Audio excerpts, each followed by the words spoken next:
May it please the Court, I am Isaac Elliott, attorney for the defendant Mather Organic Distillery, and I have some things to say in response to opposing counsel's arguments. Plaintiff seeks to introduce evidence gained from a phone conversation that took place on the day the written agreement was signed, and claims that this evidence is an explanation or supplementation of the terms in the agreement by usage of trade under UCC 2-202B. He contends that this information explains the terms of the deal by showing that the parties agreed to conform to industry standards, and that, as a result, plaintiff properly applied a discount to their payment. However, UCC 2-202 states that a writing intended as a final expression may not be contradicted by evidence of any prior agreement or contemporaneous oral agreement. The timely payment discount described in the written agreement was never intended by the parties to be such a large percentage of the total price, and it was also never the intent of the parties that a payment made 12 days after Maud's delivery would qualify as timely.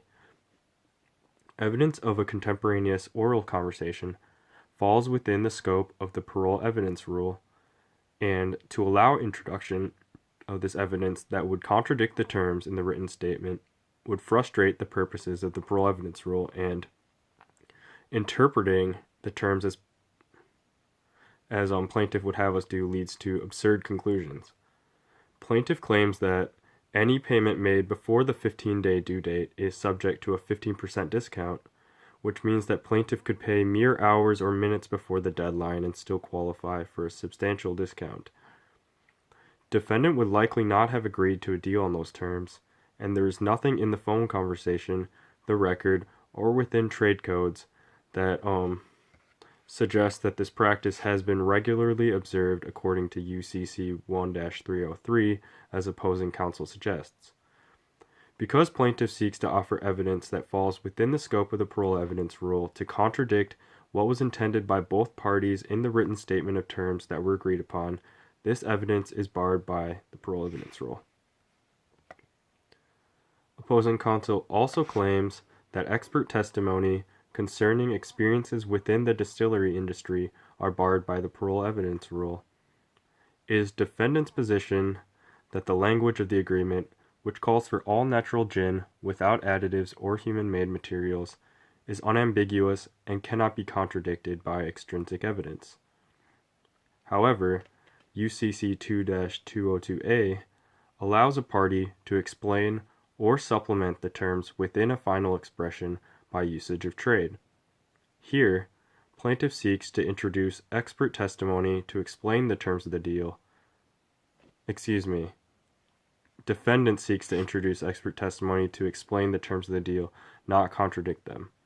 Although the language of the agreement concerning the composition of Maud's gin is clear on its face,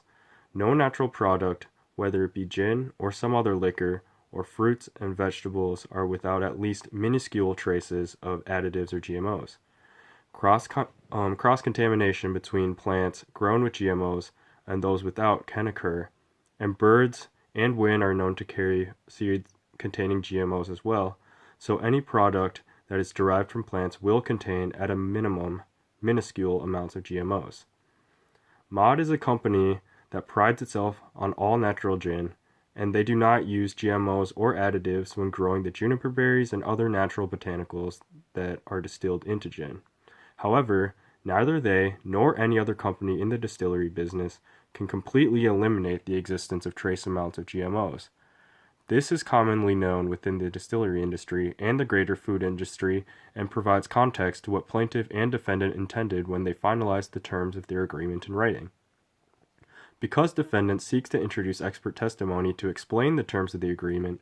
by usage of trade and descriptions of industry norms within the distillery business concerning GMOs, this evidence is not barred by the parole evidence rule.